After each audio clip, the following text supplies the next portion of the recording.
You see, Ed? Yes. Come on, Essie, we're butting in here. But they've been together all evening. Oh. Good night, Mr. Kirby. Good night, Mrs. Carmichael. Good night, Alice. Good night, Essie. Good night.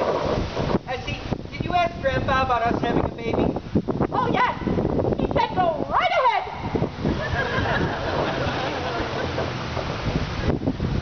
You see what I mean? That's what it would be like. Oh, I didn't mind that. Anyhow, we're not going to be living with your family. It's just you and I. No, it isn't. Well, it's never quite like that. Some people could break away, but I couldn't. I know they do rather strange things, but they're gay and they're fun and, well, I don't know, there's a sort of nobility about them. Oh, Alice, you talk as though only you can understand them. All right, that's not true. Why, every family has got curious little traits.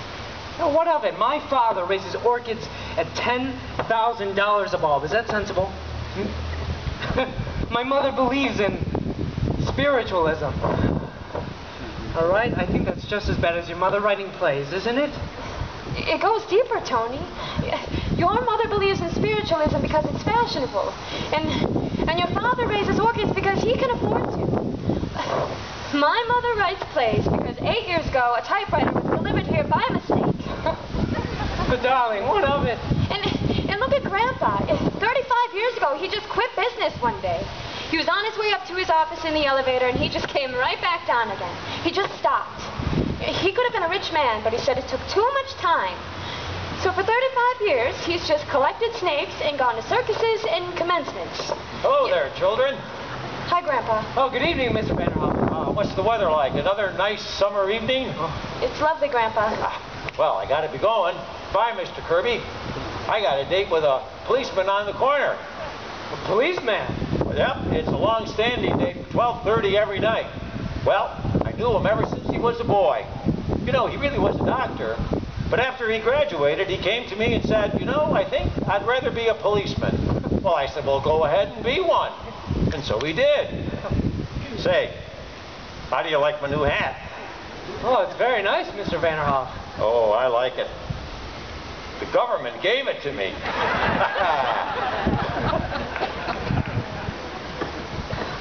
Oh, look, Alice. I think you're worrying about something that made it... Excuse me, I didn't know you folks was in here. It's all right, Donald. No. We've said there was some candy in here, and I just, oh, there it is. Oh. You don't want any of it, do you? Oh, no. No, Donald. Oh. So you have a nice evening? Yes, Donald. A nice dinner? Yes, Donald. Was the ballet nice? Yes, Donald. Yeah, that's nice.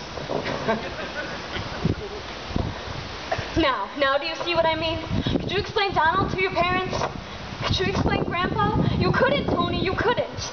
I love you, but I love them too, and it's just no use. It's just no use. There's only one thing you've said that matters. That makes any sense at all, and that's that you love me. But Tony, I know so well. But darling, don't you think other people have had the same problem? God, everybody's got a family. Not like mine. But that doesn't stop people who love each other. Darling, won't you go on trusting me and loving me and forget everything else? How can I? Because nothing can keep us apart. You know that. You must know that. Well, they want you to be happy, don't they? They must. Of course they do. But they can't change, Tony, and I wouldn't want them to. They won't have to change. They are charming, lovable people, just as they are. Everything will work out, all right? You're worrying about something that may never happen. All that matters right now is that we love each other. Well, that's so, isn't it? Yes. Well, then, now I'd like to see a little gaiety around here. Young gentlemen calling and getting engaged and everything. Well, what do I say? Oh, well, first you thank the young man for getting engaged to you. Thank you, Mr. Kirby, for getting engaged to me. Oh, you're welcome. And then you tell him what it was about him that first took your girlish heart. The back of your head. Huh?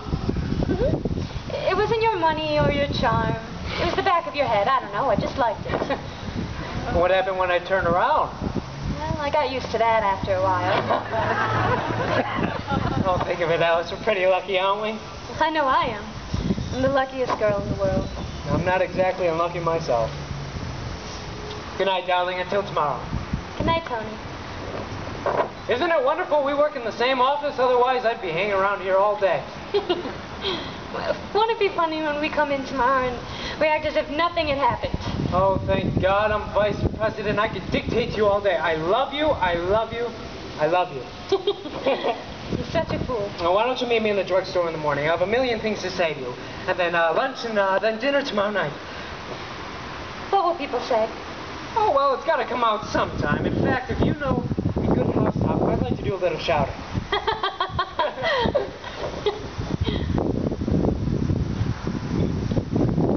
Yes, sir, Mr. DePinto, we did a good night's work.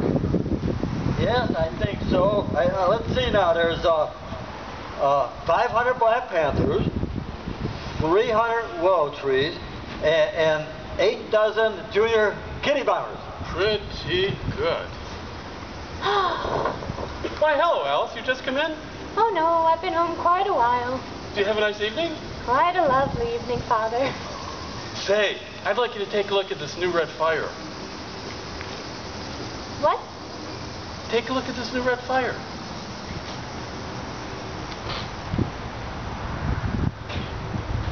There, what do you think of it? Isn't it beautiful? Yes. Oh, everything's beautiful, Father. It's the most beautiful red fire in the world.